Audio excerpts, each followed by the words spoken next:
Bonjour à toi, cher spectateur. La communion ou Corpus Christi de Yann Komasa. Disons que le film, sur le papier, est fait pour se planter dans les salles et ne pas avoir beaucoup d'écho.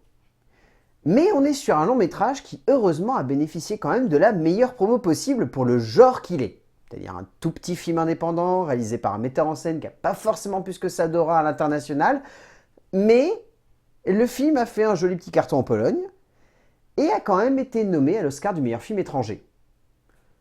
Rien qu'avec ça, le film bénéficie de la meilleure com possible pour un jeune long métrage indépendant qui a envie de se faire une place dans les salles de cinéma.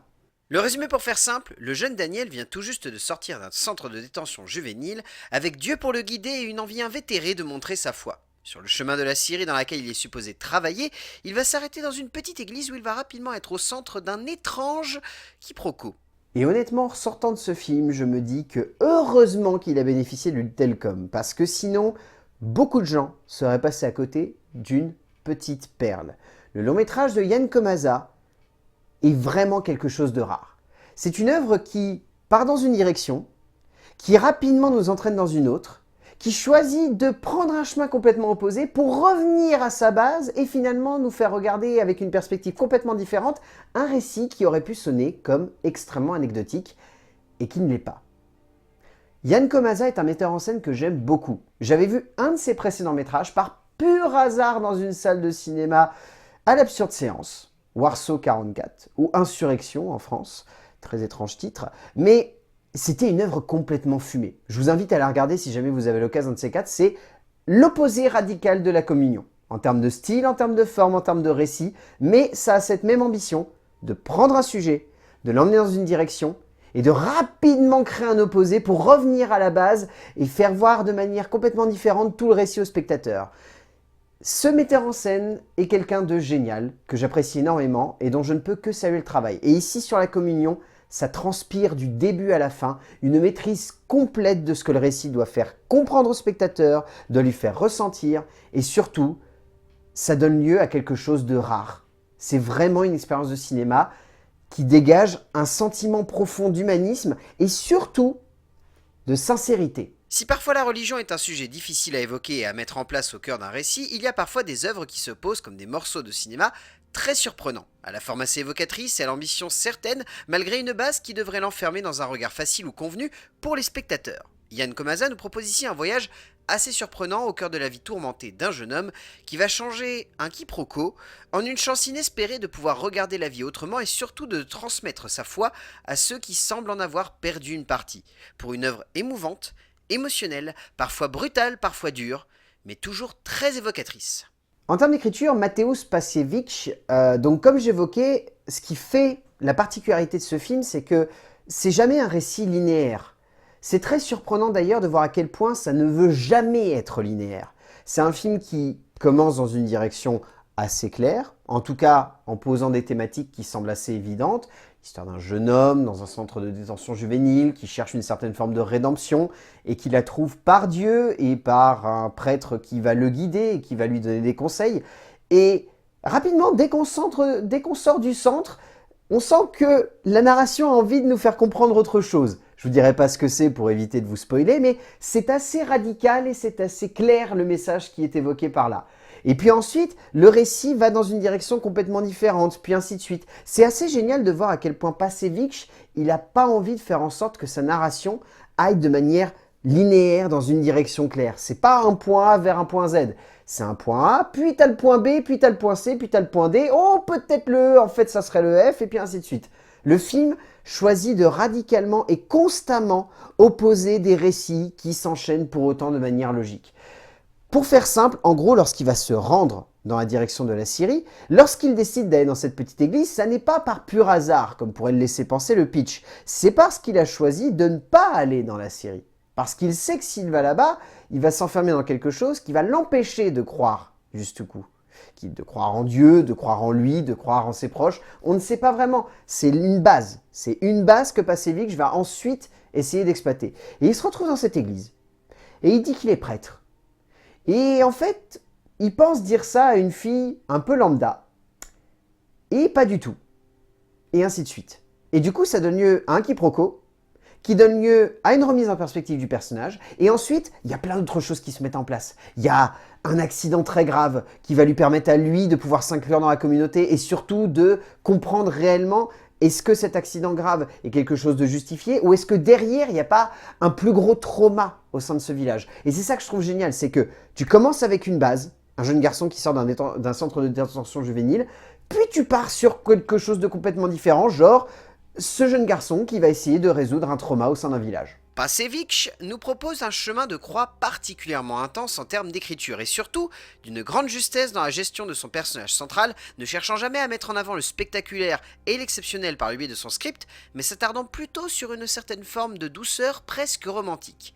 Si son récit ne brille pas forcément par une originalité dans sa narration ou sa dramaturgie, il est indéniable que dans le développement de son héros, dans la juxtaposition des points de vue et dans la construction de son aventure autour de la rédemption et de la compréhension de soi, le scénariste développe un récit surprenant et déchirant. En termes de mise en scène, Yann Komaza, c'est beaucoup plus calme que ce qu'il a l'habitude de faire. Parce que si on regarde un petit peu sa filmo, il aime beaucoup mettre en scène des choses, je dirais pas dantesques, mais en tout cas assez fortes en termes de puissance dramatique. C'est souvent des films qui sont dans des contextes qui incitent sa caméra à du coup mettre en scène le grandiose, l'extravagant, le puissant. Et là, sur La Communion, il est beaucoup plus doux. Il choisit vraiment de mettre en scène avant tout des sentiments, des émotions, une certaine brutalité des êtres humains, sans forcément avoir besoin d'utiliser des images violentes, simplement en se servant bien de sa caméra. Je pense par exemple à la manière qu'il a de filmer son acteur principal. Sur le papier, il pourrait choisir de vraiment juste bien mettre en perspective certaines choses, mais comme je l'évoquerai ensuite, il a un acteur qui a un faciès extrêmement expressif. Du coup, il va choisir de mettre en scène des images qui vont se servir des visages pour transmettre des émotions que du coup une voix off ou un dialogue ou quelque chose comme ça aurait peut-être trop appuyé. Et donc on se retrouve avec, par exemple, ce plan assez magistral en soirée, où donc Daniel est quasiment au premier plan avec la soirée à gauche, et où sa tête, elle est extraordinaire parce qu'elle transmet toute la démence presque de ce personnage, qui ensuite du coup aura une perspective. Et au fur et à mesure du récit, vous vous rendrez rapidement compte qu'il joue beaucoup avec la prestance de son acteur, qui fait vraiment en sorte de jouer avec son jeu, avec le corps, avec le visage, et que du coup ça permet de transmettre beaucoup d'émotions sans avoir besoin d'abuser de certains effets de mise en scène. Ce qui donne lieu à une vraie remise en cause d'auteur que je trouve très intéressante. S'il ne construit pas une mise en scène aussi flamboyante qu'il a pu le faire par le passé, il est indéniable que pour autant, Komaza nous propose une œuvre visuellement totale, un moment de cinéma qu'il maîtrise de bout en bout de métrage avec une grande élégance et surtout une douceur qui devient presque amère au fil de l'avancée de son récit. En nous attachant à cette jeune femme, en faisant en sorte que l'on s'attache également à la manière avec laquelle Daniel s'attache à ce petit village et au fait d'être le représentant de la paroisse, en développant presque uniquement cela, le cinéaste polonais crée une émotion à fleur de peau, qui transpire chaque pore d'une œuvre dont on ressort réellement touché et transcendé. En termes de casting, je trouve qu'on est vraiment sur un casting assez impressionnant parce que la plupart des acteurs sont souvent en retrait par rapport donc à l'acteur principal, mais arrivent à exploiter très très bien les quelques scènes durant lesquelles ils sont, on va dire, le plus flamboyants. Je pense à Alexandra Konieczna qui est vraiment superbe dans le rôle de Lydia. Elle a vraiment quelque chose d'assez rare. Je pense à Elisa Risembel, qui est très belle dans le rôle d'Elisa. Elle n'a pas forcément non plus une grande présence à l'écran, mais quand elle est là, elle marque. Je pense à Tomasz Zietek, je pense à Barbara Kurzak, je pense à Leszek Lichota, à Zdilazlo Vardejn et à Lukalaz Simlat, qui sont tous vraiment, enfin, comme je disais, ils ne sont pas forcément une grosse présence à l'écran, mais quand ils sont là, ils marquent le spectateur. Mais bien évidemment, comme je l'ai évoqué dans la mise en scène, si le film fonctionne, c'est parce que l'acteur principal, au-delà d'avoir une gueule extraordinaire, a surtout une prestance et un charisme qui se ressentent dès les premières scènes. Bartosz Bielenia est tout simplement divin dans le rôle de Daniel, le jeune acteur ayant un visage extrêmement expressif et parvenant en peu de plans et en une fraction de seconde à captiver le spectateur et la caméra de Komaza. Au bout du compte, La Communion ou Corpus Christi est un film très intéressant dans son genre. C'est pas une œuvre qui peut sonner comme une espèce de drame classique, parce que le pitch et la bande-annonce pourraient laisser penser ça. C'est un film qui va beaucoup plus loin, qui exploite de manière très intelligente son pitch, pour ensuite aller dans une direction complètement opposée, qui surtout est une vraie remise en cause de la part d'un auteur qui choisit de calmer son jeu pour mettre en relief ce qui est nécessaire au sein de ce récit, et c'est surtout un acteur démentiel en tête d'affiche. Donc rien que pour ça, La Communion ou Corpus Christi de Yann Komasa, je ne peux que vous le conseiller. C'est une petite perle de cinéma indépendant, ça sort de nulle part, et ça vaut largement le coup d'œil. A plus!